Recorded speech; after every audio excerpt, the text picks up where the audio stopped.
Le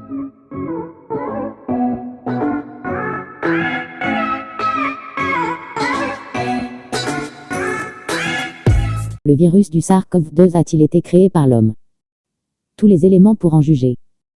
L'accusation du professeur Montagné et du mathématicien Perret est trop grave pour ne pas y consacrer une enquête complète. Une fois de plus, l'éminent professeur Luc Montagné, prix Nobel de médecine pour la co-découverte du virus du sida, soutient une théorie scientifique à rebrousse-poil de l'ensemble de la communauté scientifique. Avec son ami de 30 ans, le mathématicien Jean-Claude Perret, il affirme que le virus SARS-CoV-2 responsable de l'épidémie de Covid-19 a été fabriqué artificiellement en injectant des fragments du virus vivant. Un coronavirus dans un laboratoire de Wuhan, et pourquoi pas dans le fameux P4 qui fait tant couler d'encre. Ce virus a peut-être échappé à ses promoteurs, déclare-t-il. L'hypothèse la plus raisonnable, c'est de penser qu'ils voulaient faire un vaccin contre le VIH avec un coronavirus qui, en principe, pouvait être atténué pour ne pas donner de maladie, sur lequel ils ont intégré des parties du génome du virus du sida, le tout pour fabriquer un vaccin du sida. C'est un travail d'apprenti sorcier, poursuit le prix Nobel de 88 ans. Réalisé par la main de l'homme.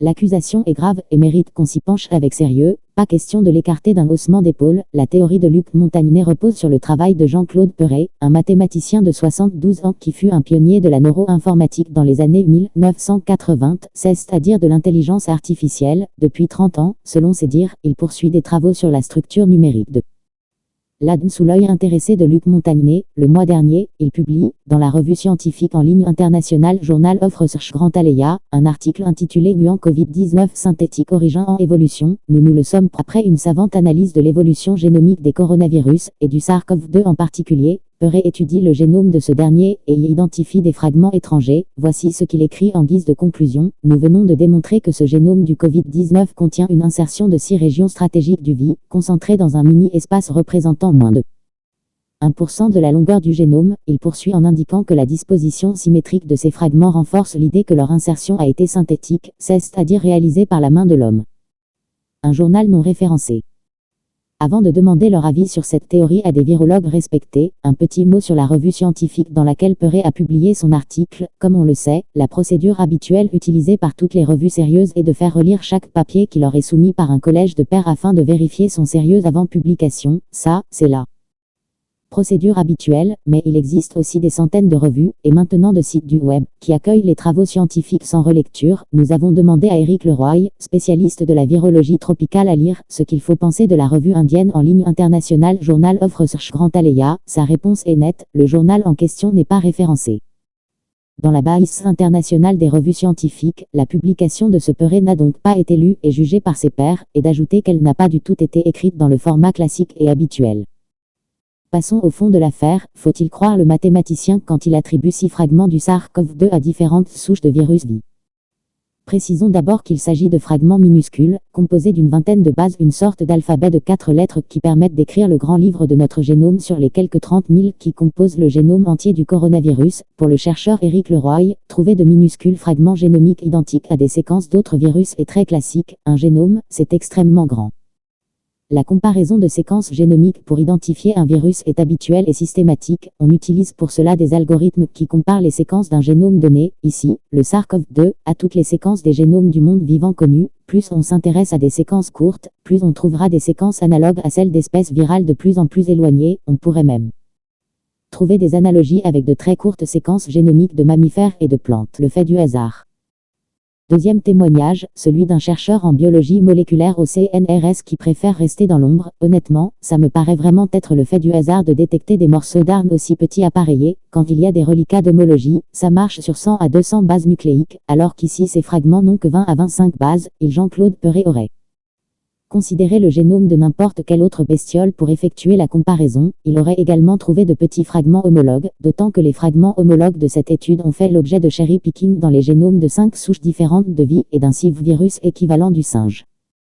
Pour ceux qui ne connaissent pas l'expression, cherry picking désigne, pour faire simple, le fait, ici, de mettre en avant les seules données qui confortent votre théorie et de passer sous silence celles qui la démolissent, et comme le fait remarquer Chantal Abergel, directrice du laboratoire Information Génomique et Structurale CNRS Université de Marseille, c'est étonnant qu'aucune autre institution n'ait tiré les mêmes conclusions que ce mathématicien.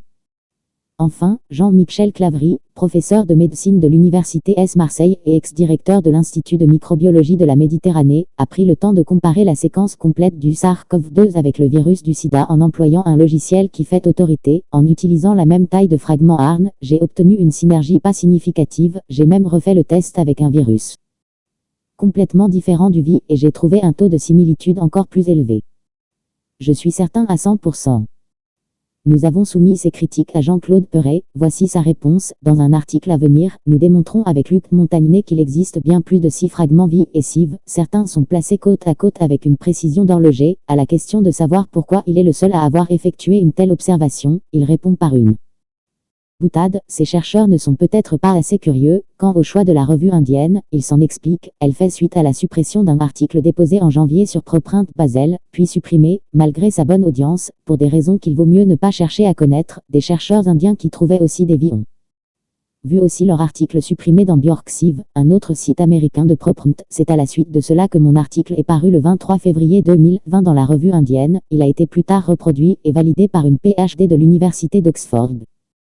Précisons que Preprint Basel et Bjorksiv sont 2 plateformes sur lesquelles les scientifiques peuvent déposer les résultats de leurs travaux pour qu'ils puissent être partagés immédiatement par la communauté scientifique, sans avoir à attendre un examen par d'autres scientifiques qualifiés comme dans les revues classiques. En revanche, les lecteurs qui sont souvent d'autres scientifiques peuvent laisser des commentaires, ainsi, ceux accompagnant la publication indienne.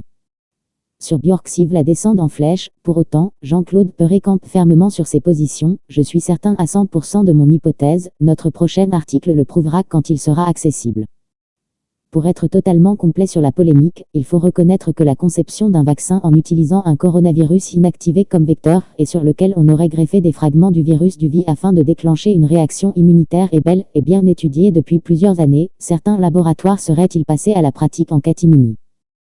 Nous n'avons pu recueillir aucune information allant à un bricolage délibéré du virus. Alors, à chacun de se faire une opinion. La nôtre est arrêtée. Faire confiance à la communauté scientifique dans la mesure où le génome du SARS-CoV-2 a été, depuis le début de la pandémie, décrypté à de multiples reprises par des milliers de chercheurs du monde entier et que jamais aucun laboratoire sérieux et crédible n'y a détecté des segments significatifs du VI ou d'un autre virus. À ce niveau-là, un complot scientifique est impossible. Un prix Nobel qui s'est récemment fourvoyé dans pas mal d'affaires peu crédibles n'est pas une caution suffisante face à l'entière communauté scientifique. Quant à l'extraordinaire coïncidence de voir une épidémie démarrer à proximité d'un laboratoire P4, Jean-Michel Claverie avance une explication. Le laboratoire de Wuhan est spécialisé dans l'étude des coronavirus. On peut imaginer qu'un de ses agents ait été infecté par une chauve-souris dans la nature, ou même dans le laboratoire. Il aurait rapporté le virus au laboratoire, puis dans sa famille. Il peut y avoir eu une erreur de ce type. Cela arrive, mais très certainement pas un bricolage délibéré du virus, soit la théorie exacte d'un autre nom de la science, le professeur